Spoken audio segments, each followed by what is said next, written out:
Hello to all my friends and family, and welcome to Jim's 5 a.m. club. And I'm just about to enter the palace garden gates here at the Royal Botanic Gardens, and they are some grand, beautiful gates here. So let's see where they take us on our little journey, a little volta today. And it's a beautiful day, and it's a beautiful time of year. Here we have a grand little fountain, or a grand big fountain with some statues. You've got some ancient statues there mixed with a more modern statue up on top. And let's just head down, and I'll do a walk and talk style of vlog this morning. And once again, I thank you for taking the time to join me on this 5 a.m. club. And we'll have a chat about a topic that I've got near and dear to my heart. How beautiful is it here? How beautiful, how peaceful. This is probably the closest we come to a Japanese garden in Australia. And what I want to have to chat to you about today is a topic that I've got near and dear to my heart. Don't know if you're aware, but a number of years ago I did martial arts, and I achieved a second degree black belt in Goju-Ryu karate, and also a first degree black belt in weapons. And it's something that I thoroughly enjoyed doing, and had a great time training over a number of years to achieve a fairly high standard and a great outcome, something that changed my life and taught me a lot about myself as well as people around me. I'd been in and out of karate all my life. I started when I was about 14 years of age. Did it for a year and a half, got graded a few times. Then I went back again after I got married and did it for 2 or 3 years and got to the level of brown belt with 2 black tips. So almost got my black belt as a 26-year-old, as a newly married male. And unfortunately had to stop back then because I had tendonitis of my Achilles tendons, and based on medical advice, the doctor said you're better off just stopping before you continue to make more damage to those ligaments and tendons that you have in your feet.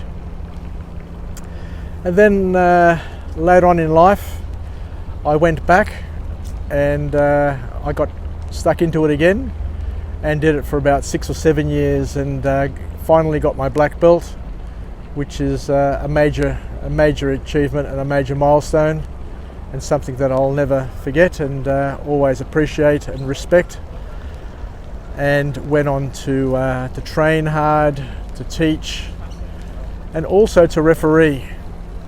The other thing that I did, which took me to another level, was that I became a referee, a martial arts referee, on a multidisciplined karate tournament circuit called AMAC, which basically beautifully brought together different forms of martial arts and enabled martial artists from different schools, different clubs, different styles to compete against each other in sparring, which is fighting, continuous sparring, full contact fighting, as well as forms and weapons and all of the other things. And I'm very honoured to say that I did spend a couple of years as a head referee, as the New South Wales Technical Commissioner for AMAC, looking after the New South Wales tournaments and judges and referees. And my responsibility was to oversee the referees and umpires to ensure that they're trained and to be the focal point or the answering point out to tournaments for any disputes or challenges. But I was very mindful in that responsibility, and it really opened my eyes to another area of our lives. And basically the key point that I learnt is that we are all of us are infected by types of biases. Regardless of who you are, regardless of what you do, we have biases. We are infected by different biases which influence the way we see the world, influence what we appreciate, and influence the way we judge things and see things. And I delved more deeply into these biases and was able to learn that whilst we're all infected by these biases, it's just normal. It's just normal for all of us to have or to focus on certain elements in our lives and to value things that are familiar to us and things that we've grown accustomed to. And it makes it tricky. So when you're refereeing in a multi-disciplined tournament against when you got people from kung fu, people from karate, people from boxing, people from all these different martial arts forms, then you quickly appreciate how challenging it becomes to show integrity, to be fair, and to ensure that the right and best result is observed. So in terms of the things that I learnt, I'll just take you through it. And we've just come to these two magnificent statues here in the Royal Botanical Gardens, and they're entitled the Boxers. So you got Boxer 1 over here, getting ready to throw a strike, and you've got Boxer number 2 over here looking like he's on the defensive. So let's just talk a little bit more about the biases that we are infected with. Like everything, we tend to like people, and we tend to like things which are just like us. So from a martial arts perspective, it makes sense and it's understandable that people who do karate appreciate people who do karate more than other forms and other styles, and tend to appreciate what they do, and because they get it, because they understand what the other person's doing and can tell whether or not it's a good or a bad execution of that style. But often when I was refereeing, and even when I wasn't refereeing, when I was watching a bout, in my mind I'd always prejudge something by the athleticism of the two athletes, rightly or wrongly. I'm not saying that it's right or it's wrong, I'm just saying that it happens. Two athletes come together, and in your mind you make a decision in terms of who you think will win it, based on things that are important to you. Sorry about the coughing. There's also a thing which is called the halo effect. We have golden boys and golden girls throughout our lives, and quite often, we always ask ourselves, what is it about them that makes them so special and stand out? And sometimes we just can't even answer that.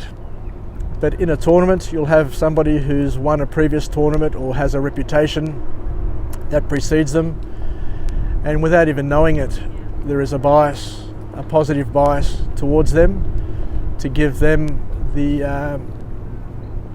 higher amount of attention. Because we also have in our biases a thing called a confirmation bias. And a confirmation bias We all have these, by the way. We're all infected by confirmation biases. And a confirmation bias basically suggests that we've already made up in our mind what we think, and then all we do is we just look for evidence to support what our previous bias is in order to confirm it. That's why people are always able to justify whatever they do because of these confirmation biases. They can say, well, there it is, there's evidence of why it's positive, or there's evidence as to why it's negative. But you'll always find evidence to support your bias, regardless of what that bias is. So the concept of fairness, of being unbiased, is a very difficult one, and a tricky one at that. And to think that there's no favoritism in the world and no bias is something which is quite naive, because we're all subject to it, and we all use it on a regular basis. Sorry about the cough, people, but I'll try and get through this vlog without getting too coffee. Must be a bit of pollen in the air here in the botanical gardens. But that's basically it. So the point that I wanted to make, don't know if I've been able to convey it, is that we're all infected by biases. We all have favourites, like it or not. And those favourites are because people are either like us, they do things similar to what the way we do it, and if they do it the way we do it, then we tend to like them, or we tend to like what they do. If somebody's an attacking fighter, then they're going to appreciate an attacking fighter more than a defensive fighter, and vice versa. If you're a defensive fighter, then you're going to appreciate a defensive style of athlete over an aggressive style. There are some people who prefer to support the underdog. There are other people who prefer to support the hero or the previous champion. So that's why refereeing anything or being an umpire is a very, very difficult task. And having been a referee, a head referee, and having refereed a number of bouts throughout New South Wales and Australia, I travelled all over Australia back then as a referee. I saw many tournaments, I refereed many bouts, and there are decisions that I made that were very, very good, and there are also decisions that I look back on and thought that I could have done better. But you've got to decide, you've got to act, you've got to do what you've got to do, and we're not always going to be right. So, let's finish up with the positive affirmation. I'm alive, I am well, and I feel absolutely great. To my friends and family, stay connected, stay relevant, and most importantly, understand that we are all infected with biases, and it's based on the way we've grown up, who we've grown up with, what we've read, what we've experienced. There's a whole host of things that we just can't wipe out, can't eliminate, and everybody must use whatever they have to the best of their ability. So that's basically it. It was an eye-opener for me. I was able to learn a lot about myself and people around me, and I can appreciate referees and competitions. And it's not easy. It's not a science. It's not an art form. It's a mix of both. And we get it right, we get it wrong. Until tomorrow, sorry about the cough. We'll chat again, and I'll come to you from another beautiful place, and hopefully deliver another positive and empowering message to all my friends and family, and wishing you all the very best on this beautiful day from this beautiful place. Ciao for now.